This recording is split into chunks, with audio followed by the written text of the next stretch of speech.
welcome to Pearls of Wisdom. I'm Anai. I'm one of your three Pearls from Pearls Perspectives, and this is December the 7th.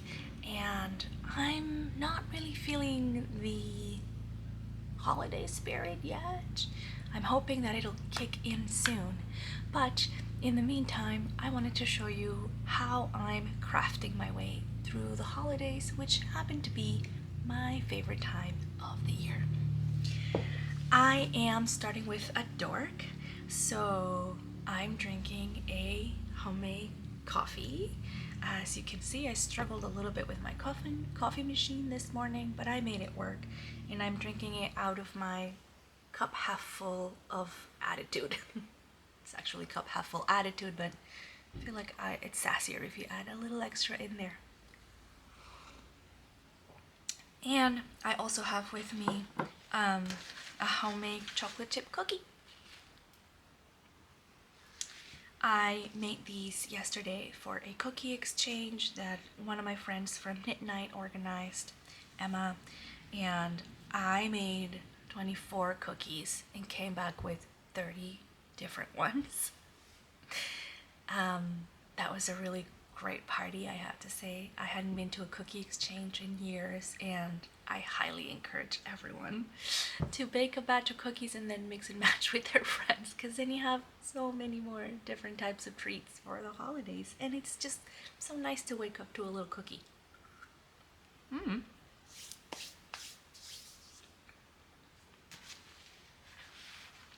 Anyway,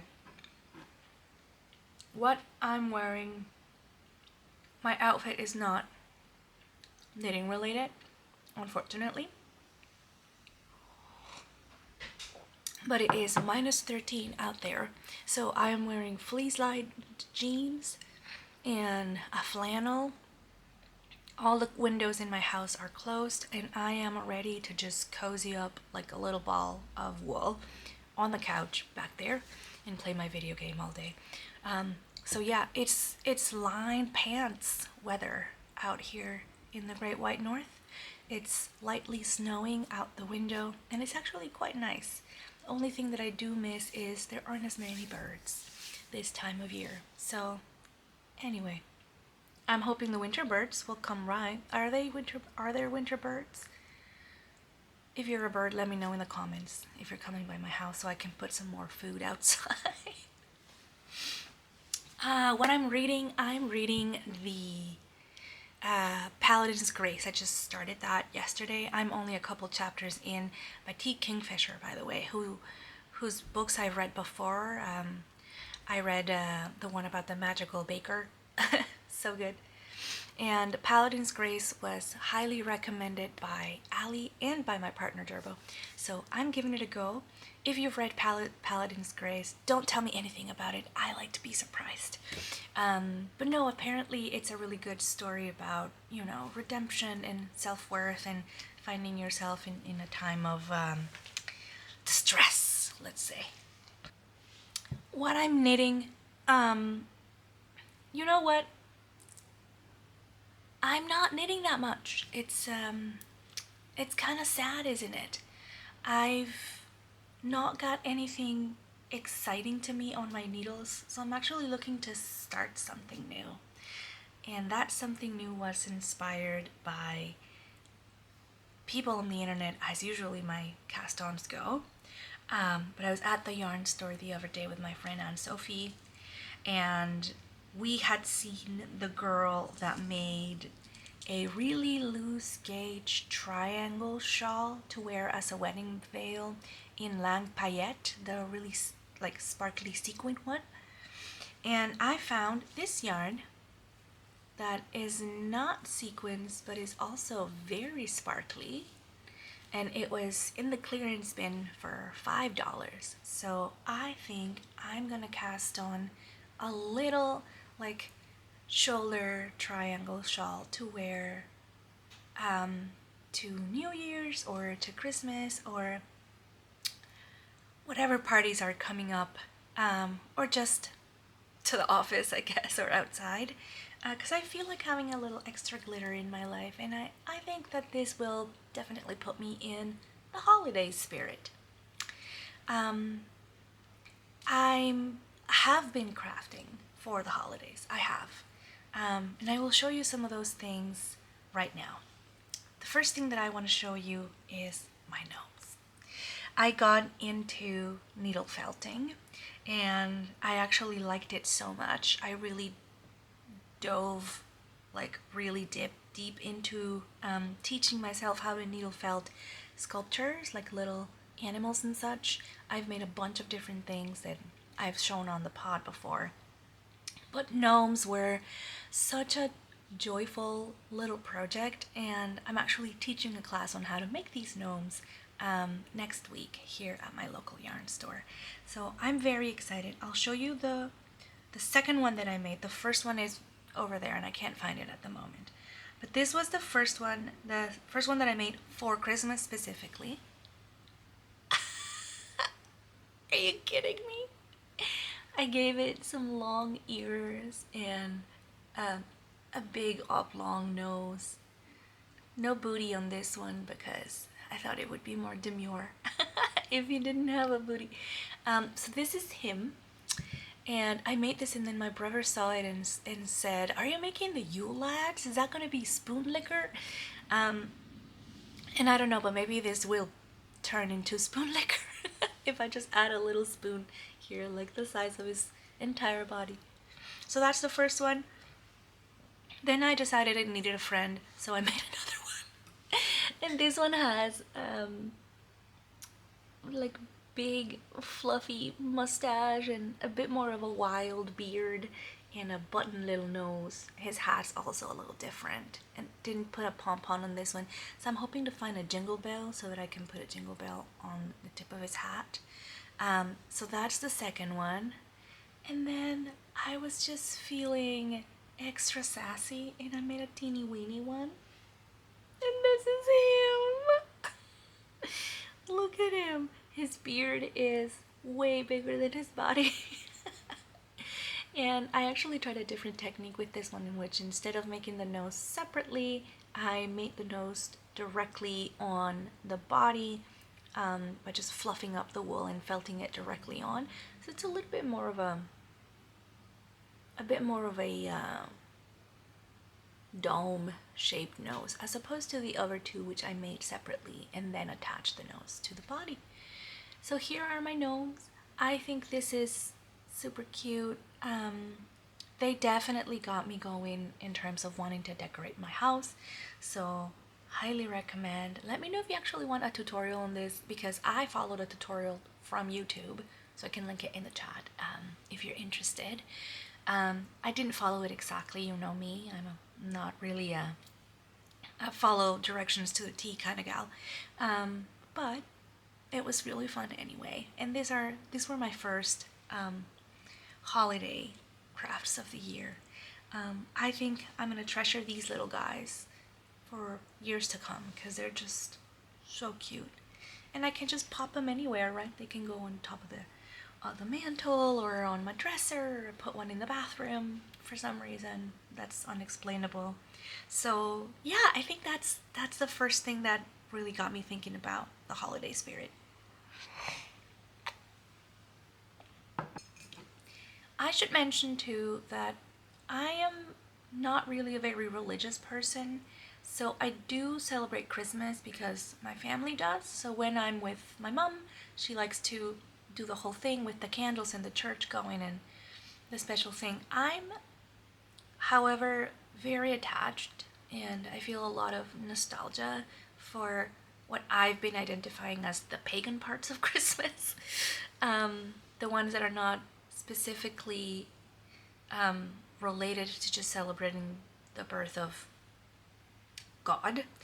But I really like the concepts of bringing greenery into my home, decorating with red and white, cleaning, putting some new aromas or comforting aromas into my house, and just crafting and prepping for the winter.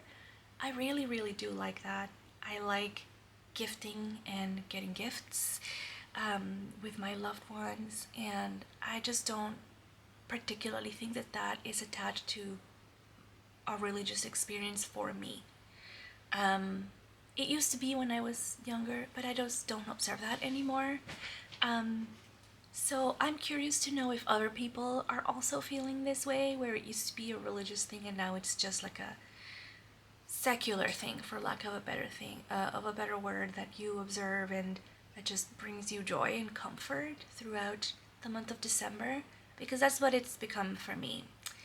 Yeah, and I haven't done enough research to really allow myself to try to observe the winter solstice, but I know that it's coming up, and I tried to, like last year, I tried to make a simmer pot with some, apples and oranges and cinnamon and clove on the stove to just have a cozy feeling in my house, and it was really nice. I did it with intention, but there's not really a lot of spirituality behind it.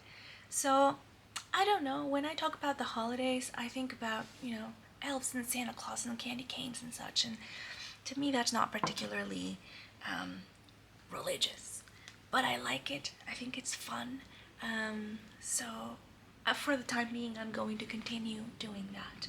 And on that note, I'd like to show you my second holiday craft. Here it is. I'll put it on so you can see it. This is actually a replica of the hat that J.K. Simmons was wearing on the movie Red One. It's not finished, obviously. I still have to do the decreases because it's sort of a pixie hat, like a long Santa hat, and it's floppy and rustic. But I'm quite enjoying it. I actually just finished teaching a class on the techniques on how to make this hat. It was just a group of level 2 knitters that they knew the knit and the purl, but wanted to sort of go up to the next level. So I used this hat as an example to teach them how to do the long tail German twisted cast on. It's also called a double loop cast on, I think, or a stretchy cast on. I taught them how to join in the round and work in the round, how to use markers to divide their work in sections. We worked on ribbing, which is this part right here, and if you've ever worked with knitting, you might remember that for the first time that you do it, it's very challenging actually to maintain tension between your knits and your purls. So we were working on ribbing for here, and then we worked on broken rib on the next part of the hat, and I taught them how to do knit two together and SSKs so that the decreases could go kind of towards the middle of the hat, the point of the hat, instead of all kind of candy caning around. Which could happen if you're always doing one type of decrease in a hat. Instead of making a crown, you end up making like a little swirl, which is a vibe, just not the one that we were going for at that time. So I had a lot of fun teaching the level 2 students. I thought that they had a lot of good questions to ask, and I really enjoyed making this hat with them. I'm not finished, but I will be very soon. Because from now on I'm just decreasing at a slow pace for sure, but decreasing so every round will get smaller and smaller until I end up in a point. So this is my second holiday craft, and to go at the end of my hat I made a floppy pom-pom, which is just from the leftovers of the cuff of the hat.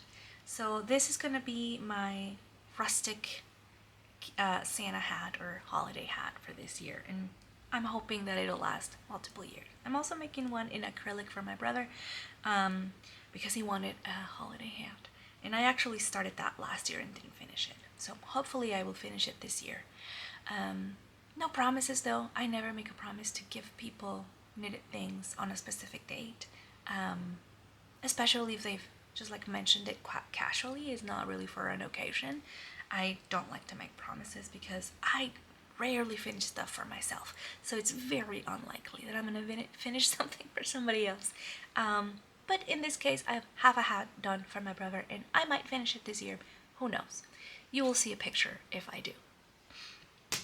Other things that I'm planning to make later this week or for the rest of December is I actually, for the first time, dried some oranges. And here they are. I have an air fryer that also has a dehydrator option.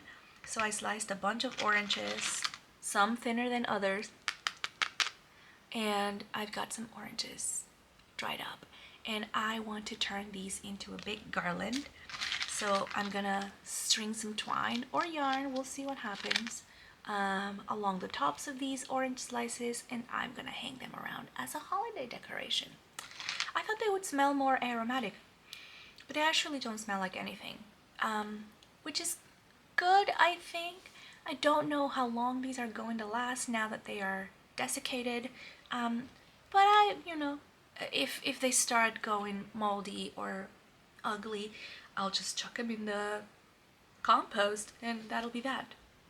I'm trying to do more handmade decorations this year. I feel like for the most part in previous year I just go to Dollarama or to Michael's and we buy whatever is there, and it's just I've accumulated a lot of plastic.